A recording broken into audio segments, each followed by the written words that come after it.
As Joan of Arc was dying at the stake, she said this quote, "Every man gives his life for what he believes, and every woman gives her life for what she believes. Sometimes people believe in little or nothing, and yet they give their lives to that little or nothing. One life is all we have. We live it and it's gone, but to live without belief is more terrible than dying, even more terrible than dying young." What do you burn for? What do you burn for?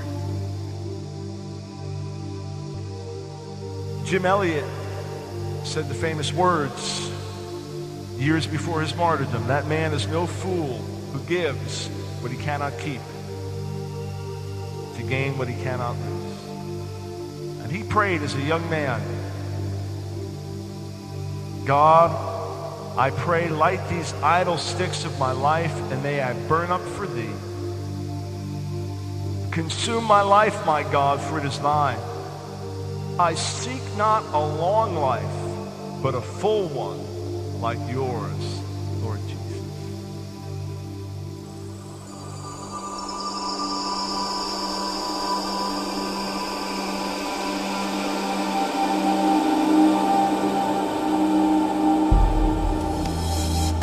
Nate Saint, along with Jim Elliot and 3 others, American missionaries, were all martyred by the Auca Indians, 1956 in Ecuador. It was only after many years that Steve Saint, Nate's son, Nate was the pilot, found out all the details of what had happened. The killing of his father and the others. When I just read the account a few weeks back of the details of the martyrdom, it was an overwhelming thing to read. It was painful, it was tragic, it was tremendously moving. One of the men, the last one, instead of running into the jungle where he could have easily gotten away, he just waded out into the water and in his broken dialect said, "Why are you killing us? We're not hurting you," and waited there until they came and speared him to death. And no sooner had they killed the last one, each one of the different ones began to hear singing. And they looked up and there were these glowing beings in the trees, singing and praising God. Then when they were waiting and hiding, waiting for the retaliation, nobody came to kill them. They began to realize something's different about these people. That's why they were so open to the gospel when it came back. It's an extraordinary story. Listen to what Nate Saint wrote years earlier. People who do not know the Lord ask why in the world we waste our lives as missionaries. They forget they too are expending their lives, and when the bubble has burst, they will have nothing of eternal significance to show for the years they have wasted. Everybody's bubble is going to burst. Every one of us at the end of our lives, it's all gone. Then what? What did we spend our lives for? What did we pour ourselves out for? Where did we give ourselves to? Having a full life is not necessarily a long life. I want at the end of my life to say I fulfilled the purposes of God. Father, hear the prayer we offer, not for ease that prayer shall be, but for strength that we may ever live our lives courageously, not forever in green pastures do we ask our way to be, but the steep and rugged pathway may we tread rejoicingly.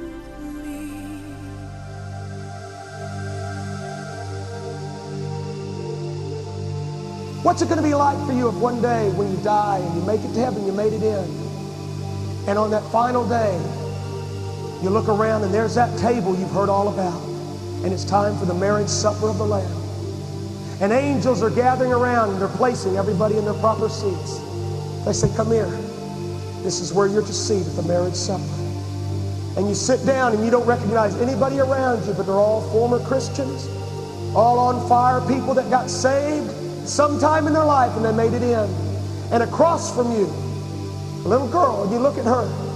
You say, hi, what's your name? And she says, Rebecca. You say, Rebecca, where are you from?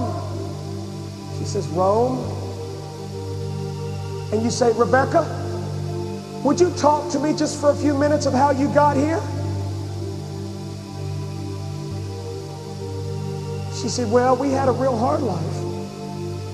My daddy, when I was 8 years old, I had to go to this big arena and I watched lions eat my daddy. With my own eyes, I watched lions eat my daddy. They killed him because my daddy loved Jesus. And I've never cried so much in my life as I did that day. 2 days later, they came back for me and my brother, and they took us to the same arena where my daddy died. And there was thousands of people cheering. They paraded us into the arena. And there was no one there but just us in that big arena and all the people. And then I looked around and I saw all these doors opening up around the arena. And out of every door came lions. And I'd never been so scared in my life. They had told me that if I just denied Jesus, I could live. But I couldn't do that. He was everything to me. He was my reason for living. I died that day. The angels came and ushered me into heaven. And I've been waiting here for the marriage supper. This is so special. And then she says, and how about you? What's your story? Friend, look at me. You better have one. You better have one. You better be able to say something.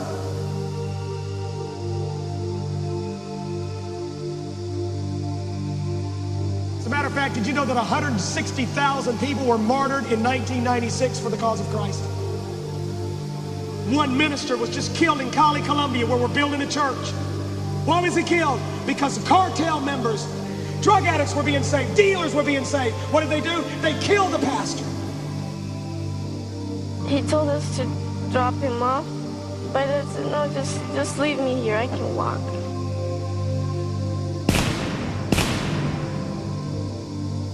That was the last time I saw him. We are strengthened ours of weakness, in our wanderings be our guide. Through endeavor, failure, danger, Father, I want you to think of what this means. My life for the gospel. we are strengthened My life for the gospel. in our wanderings be our guide. With his death, it's like it encouraged us to want to do the same, to lay down our lives for the Lord and not just die for him, but to live for him. That can be harder than dying for him.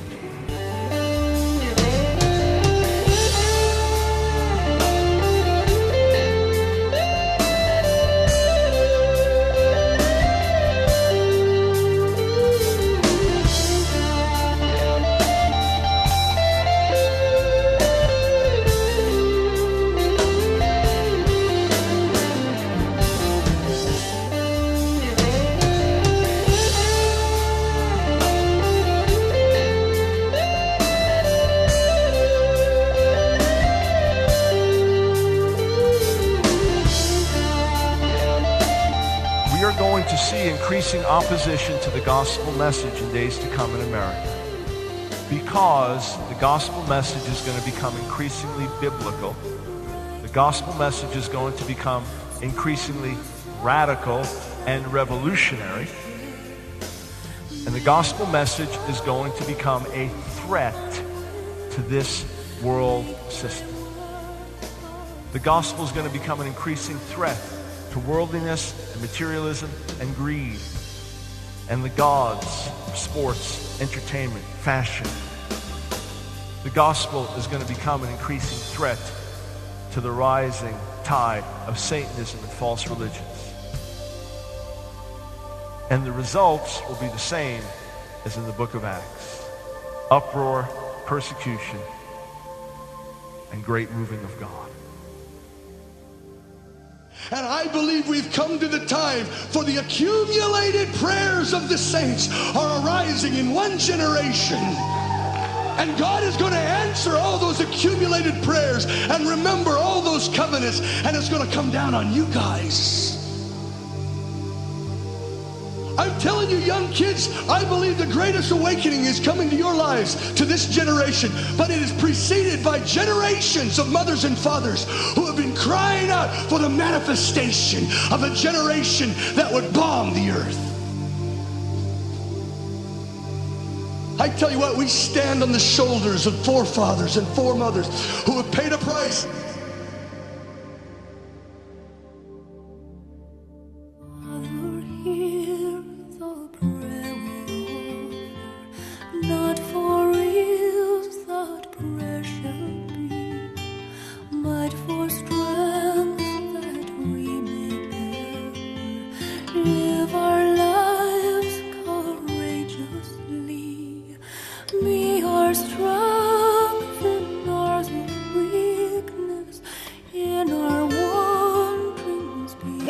To those 11 ruffians that went after Jesus and followed him all the way to the cross. We know what happened with Judas, but what happened to the rest of them? Andrew died in Greece. He was crucified on an X-shaped cross, felt unworthy to die on the same type cross as his Lord.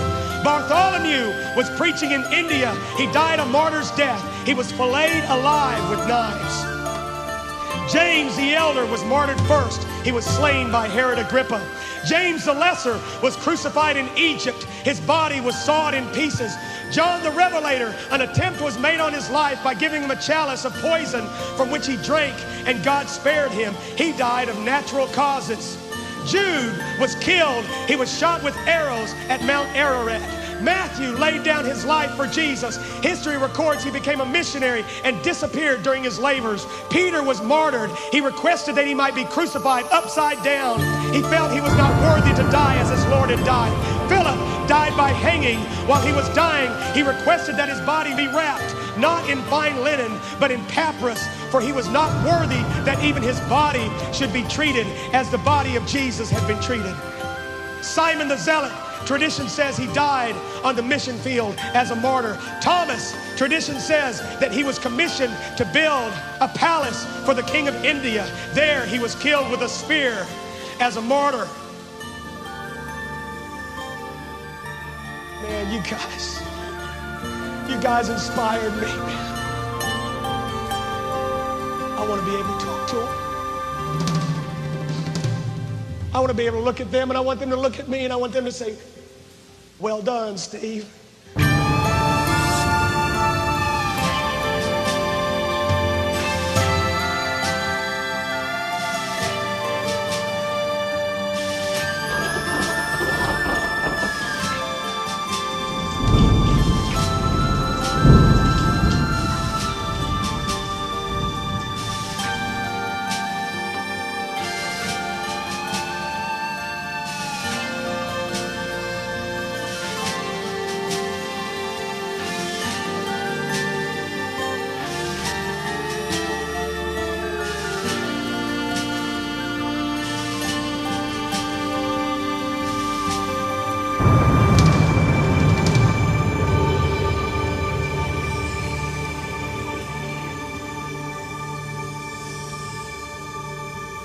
I want you to raise your hands to God.